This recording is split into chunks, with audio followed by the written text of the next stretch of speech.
বেরিয়ে যাবে, খুনের বিড়াল কিভাবে বের হয় আপনারা দেখবেন, কিন্তু এটা করা হয়নি। আমার স্বজনরা হারাইছি আমি। আপনারা বলেন একটা পরিবারে মা ভাই বোন যদি চলে যায় কে থাকে? 7টা বাচ্চা কি হয়েছে সবগুলো আমার উপরে নির্ভরশীল। আমি ওই সাংবাদিক সম্মেলনে বলার পরও আমার বাবাকে ঘরে নিয়ে জোর করে মিলের মাঝখানে পর্যন্ত ভিডিও করেছে।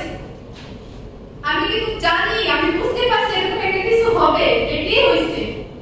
এমনকি আমাকে বন্ধ করে বুঝতেছে, এখন পর্যন্ত আমরা হুমকির মধ্যে আছি।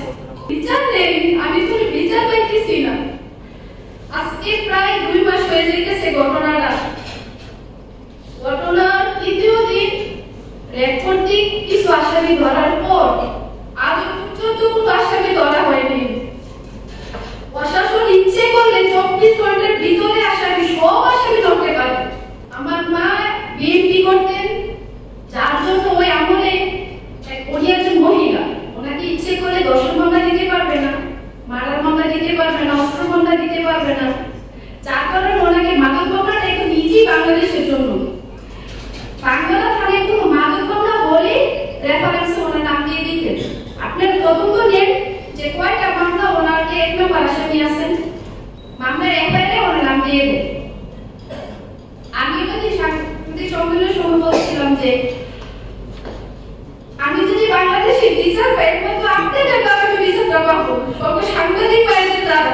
এছাড়া আর কোনো উপায় নেই। যেখানে উপদেষ্টা এর সাথে জড়িত, তার বাবা জড়িত, আপনারা সত্যটা যাচাই করেন, আপনার এলাকাতে যান, কিন্তু আসামির কোনো পরিবার ছাড়া আপনারা কোনো তথ্য নেন যে আমার মা কি এর সাথে জড়িত ছিল, আমাদের কি অপরাধ ছিল যে এরকম নির্মমভাবে মারতে হবে। আর আরেকটা বিষয় দেখেন, আমার স্বজনরা হারাইছি আমি। আপনারা বলেন একটা পরিবারে মা ভাই বোন যদি চলে যায় কে থাকে? 7টা বাচ্চা কি হয়েছে সবগুলো আমার উপরে নির্ভরশীল। আমি কার জন্য কান্না করবো বলে? মার জন্য না, ভাইয়ের জন্য না, বোনের জন্য? আমি বাসায় বসে পাই না, আমার এই ঘটনাটা মনে হয়নি। আমি ওই সাংবাদিক সম্মেলনে বলেছিলাম যে আমার প্রথম দাবি হচ্ছে উপদেষ্টা আসিফের বাবা বিল্লাল মাস্টারকে গ্রেফতার করা। ওনাকে গ্রেফতার হোক, সবকিছু বেরিয়ে যাবে, খুনের বিড়াল কিভাবে বের হয় আপনারা দেখবেন, কিন্তু এটা করা হয়নি। শিমুজিয়া বেরকে অ্যারেস্ট করা হয়নি, শরীফকেও করা হয়নি, নাসিরকে, রফিককে, মেন যে লিডারগুলা কাউকে করা হয়নি। আজকে একটা মিথ্যা অপবাদ দিয়ে মামলাটাকে ধাপা দেওয়ার জন্য চেষ্টা করতেছে।